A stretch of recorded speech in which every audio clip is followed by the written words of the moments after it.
Hey, it's Matt, and today a 2,000-year-old Roman poet is going to show you the two secrets of great leaders. Do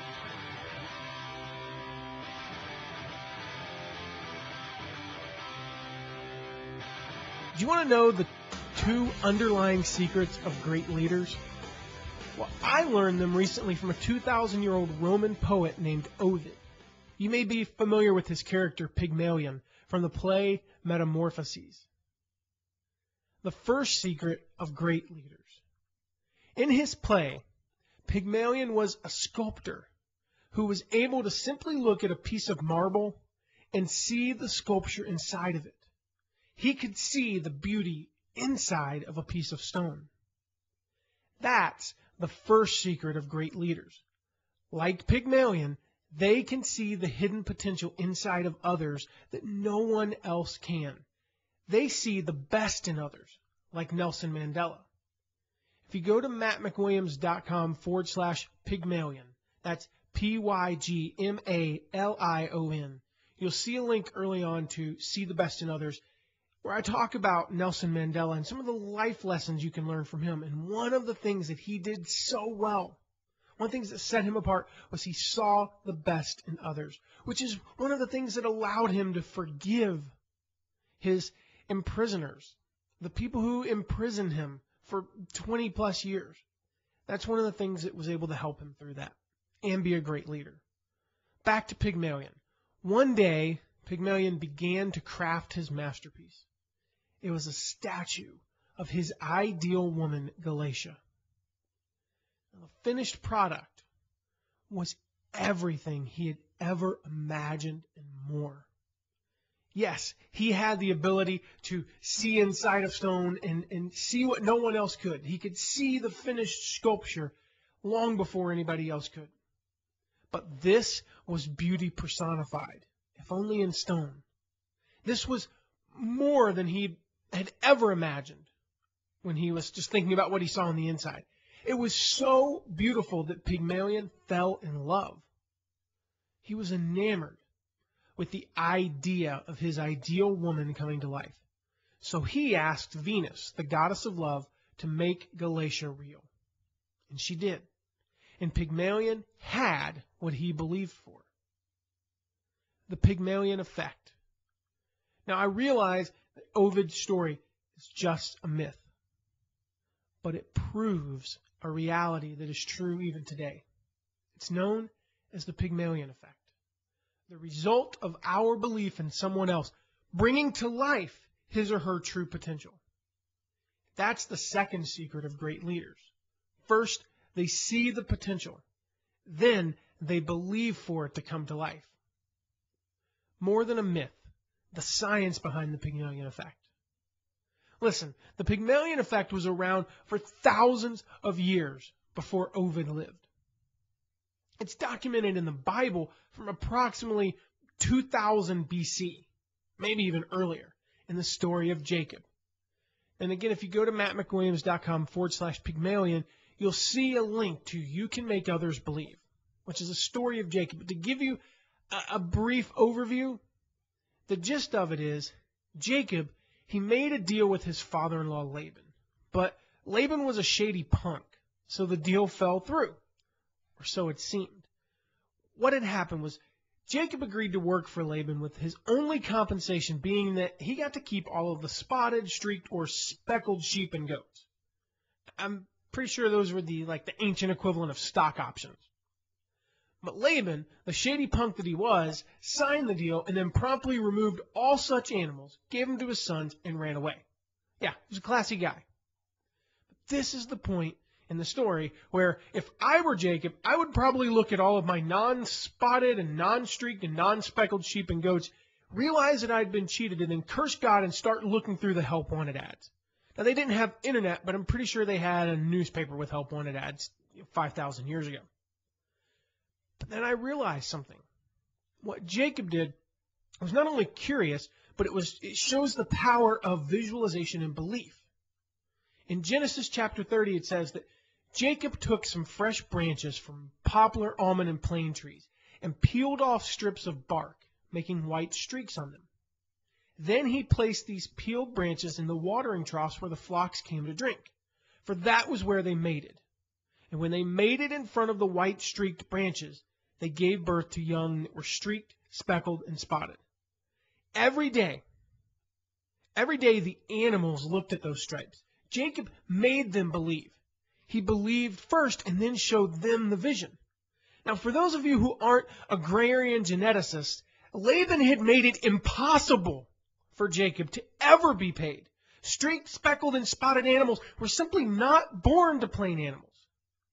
Now, Laban thought that he had outwitted Jacob, but Jacob overcame being cheated, he overcame his emotions, and he even overcame scientific limitations with the power of belief. So that's the story of Jacob. So this is around 5,000 years ago. Now back to the Pygmalion effect. Not only is it at least 5,000 years old, it's being proven in research even today. The 1968 book, Pygmalion in the Classroom, and you may be familiar with this study, it documents a well-known study by Robert Rosenthal. He and his researchers gave the students at a California elementary school an IQ test at the beginning of the study. Then, the researchers didn't share the results of the test with the teachers. Instead, the teachers were told that 20% of the students that were completely chosen at random were expected to perform much better than their classmates. They labeled these classmates as academic achievers. They told the teachers to be sure not to spend any extra time with those students. And then they monitored them to be sure that was not the case. Now, they did that so that, you couldn't argue at the end of the study, well, those students performed better because they received more attention, of course. And at the end of the study, they gave the students another IQ test.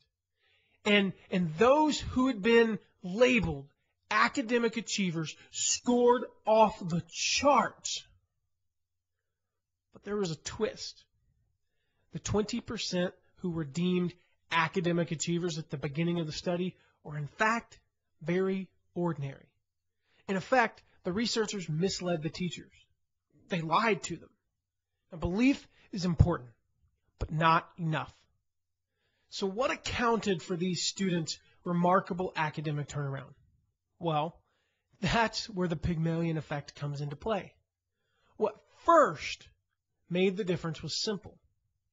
Belief. The simple belief that the teachers had for their students. No, the teachers didn't have some magical or mystical power, but the belief they held deep inside naturally came out when they were communicating with the students. It came across in their nonverbal communication. It came across in the way they looked at the students, the way they talked to the students, and that belief was passed on to the students. The belief, which had to come first. The belief had to come first. That belief led to action. Now, if you think about that story of Jacob that I mentioned earlier, he didn't just believe in his mind and hope that his belief was enough. He acted on his belief. And the teachers, unknowingly in their case, did the same thing. In effect, perhaps without even knowing it, they communicated to their students the most important message a leader can communicate to his team. Listen up here. It's the most important lesson, a message that a leader can communicate to his team, or that a parent can communicate to his children, or that any world changer can communicate to others.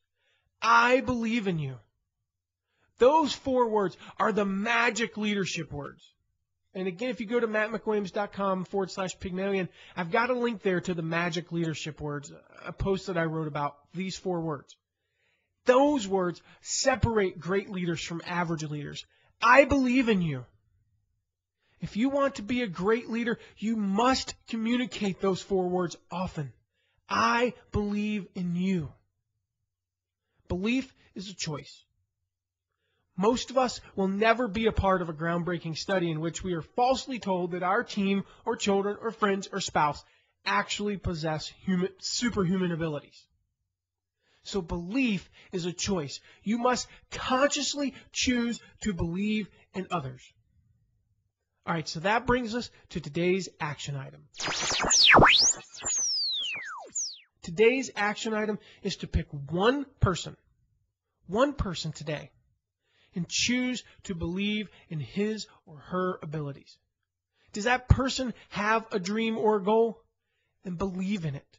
Choose to believe in it. Then communicate your belief to that person. Remember those magic words. I believe in you. Only when you choose to believe in others' power and abilities will you ever be able to lead them. And only when you choose to believe in others will you be able to influence them. And only when you believe in others can you change the world. Your belief has the power to lift others from despair. It has the power to lift others from poverty and from the lies of others, from abuse, even from their own belief. Yes, your belief has the power to overcome others' disbelief, even in themselves. Your belief in others has the power to change the world. So, today's question is, will you choose to believe today? Will you choose to do the action item, which is to pick one person and believe in his or her dreams and goals and communicate it?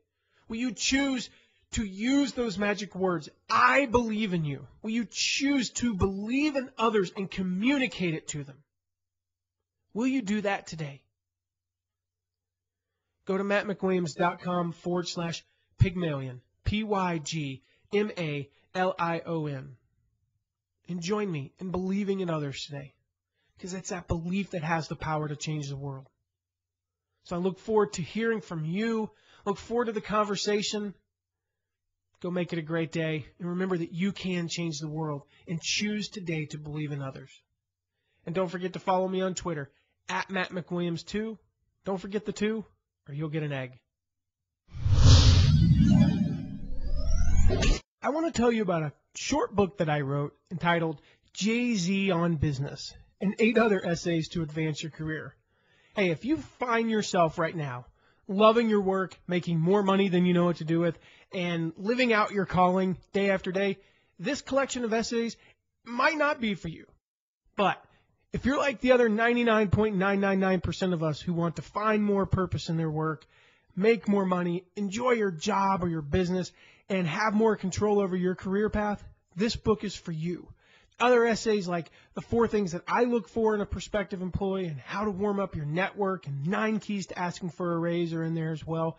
And you can find it. It's a bonus for my friend Mark Severcrop's book, Project Success. Just go to mattmcwilliams.com/Project Success for more information.